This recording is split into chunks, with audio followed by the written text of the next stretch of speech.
Thirukkural hospital சேர்க்குறோம். இதை அரசாங்கத்துக்கிட்ட போலீஸுக்கிட்ட புகார் கொடுத்து புகாரின் மீது எந்த நடவடிக்கையுமே எடுக்கலை அப்படின்ற செய்தித்தாள்களில் பார்த்தோம். இதில் நடந்திருக்கிற உண்மை என்ன என்பதை கண்டறிவதற்காக ஒரு ஆய்வு குழுவையே நாங்கள் அந்த ஊருக்கு அனுப்பினோம்.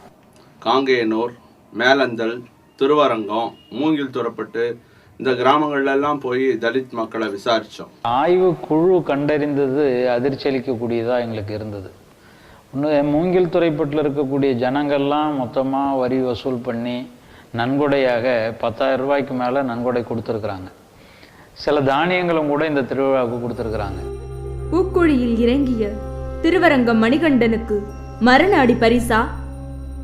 நெருப்பில் இறங்கிய பூபேந்திரன் அடித்து வீசப்பட்ட காரணம் என்ன?